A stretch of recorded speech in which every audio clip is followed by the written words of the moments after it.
Hey, I'm John Weber. I'm here with Mike Ferrantino and Ryan Kleek at the 2018 Bible of Bike Tests. We are in Marquette, Michigan. Tonight we're talking about the 2018 Specialized Stumpjumper S-Works 29. And this bike was changed a little bit for this year. It got a little more travel in the front, bumped up to 150. But, this has always been sort of the iconic trail bike. Yep. Stumpjumper is one of those names that's been around for 30 some odd years. The original ones in the Smithsonian, you know what I mean?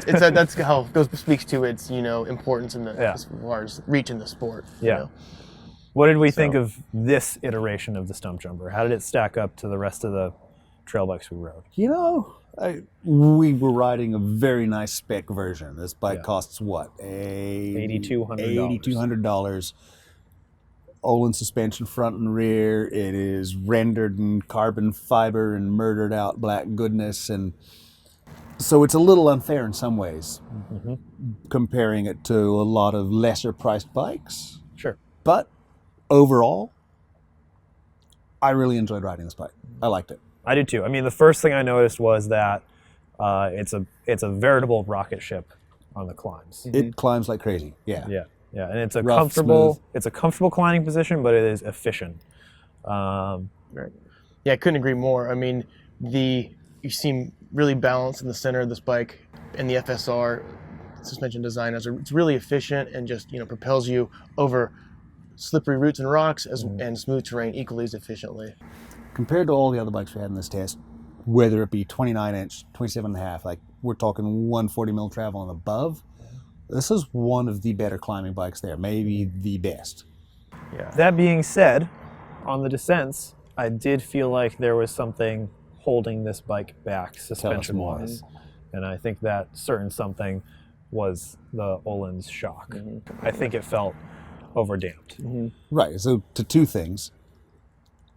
Geometry-wise, we're talking this bike is about a degree steeper front and rear compared to what's contemporary. And it's So about it's a 67 head angle. Right. And we're about 20 millimeters shorter in our reach yep. than a lot of contemporaries. So it's a little steeper and a little shorter. Yeah. But And that combined with the now let's talk about the shock. overdamped feeling shock, I think resulted in the bike just feeling not as planted and as confident as some of the bikes in the class, even some that have a little bit less travel. But and this is something that as you start getting going really fast, becomes more pronounced. If you're riding through slow technical stuff, probably might not be an issue at all. But when you're really ripping down stuff, then you begin to notice that, right? It feels like there's an imbalance between the front and the rear on that. And that was kind of hard to reconcile. But then you guys both commented that it was, you're like, yeah, this kind of gets me. For most of my riding, it didn't bother me. Until on that one super fast downhilly bit, there were moments where I felt like the bike was getting a bit nervous. To me, that I was thinking that it was maybe because it was just a little bit lighter than what else we were riding, or possibly that it was a little shorter than what else we were riding. You both said that you thought it was probably shock related, and that if you had a different rear shock on that bike may have been a different ride. Yeah, and you have experience with that. Yeah, in order to just experiment with some different shock options, I ran the DVO Topaz shock that is designed for the Stumpjumper earlier this summer, and then I also ran the Olin's coil shock on that exact same Stumpjumper frame. And although they're not as light as the inline Olin's Air, they did feel like it gave you a little more usable travel, a little more rear end control, and kind of made the rear of the bike track a little better. So that's a potential upgrade for the really particular rider who is seeking that ever so slightly improved downhill performance. Yeah. So it's a solid descender held back by its rear suspension componentry. I did think that it excelled in a lot of ways on the downhill, though, in tighter situations. Absolutely. That shorter reach, it's like a 430 something reach, which is short compared to the rest of the bikes this year. Slightly steeper angles. Yep, and then they pair that short reach with a longer stem, which gives you more weight over the front, which I do think improves the bike's cornering performance. And in a lot of that tight, pick your line, plucky stuff, slipping through rocks and roots, it was really easy to move it around. Like it's a It's a responsive and nimble bike. Yep.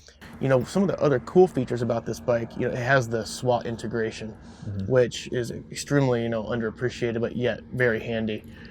And it's evolved. Like initially, it's a thing in your down tube that you can stuff things into, and then there's like a little tool sort of built in your top cap. Now there's a super sweet little thing where you just flip your top cap open and a tool pops up, and some may consider that gimmicky, but just the entire presentation of it just seemed really well thought out, which is kind of where this whole bike sits. Is it's been around for a few years now in this particular iteration as a design, and it's very well thought out. Like they considered everything with it, and it's dialed. I felt a little bit like I was sitting inside a luxury car. Yeah.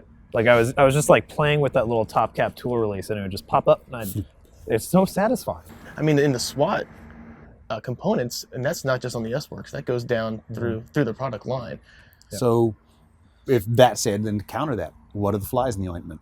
Well, when it comes to that, especially when it comes to presentation and componentry. I don't think the command post is as sophisticated as most of the other posts on the market. Exactly what I was thinking. Well, sorry to take your point. You can finish it. No, you're good. Well, I'll take the words out of your mouth. You said it felt a little notchy. It does. Right? Which it does, which is because it has It's those notchy. positions built into it. Yeah. Which I have never seen the need for, personally. On our size large, it also is only a 125 post. And I would like to see a 150 on a large. 150 a minimum for you. Yeah. Specialized Stumpjumper is a really capable bike. Its traditional geometry lends itself to riders who frequent tighter trails or who really like to rip through corners. We had some issues with the Öhlins rear shock, but there are lower end models that have more traditional suspension. And we had a great time on this bike. For more Bible videos, make sure to subscribe to Bike Magazine on YouTube and check out the full review on bikemag.com.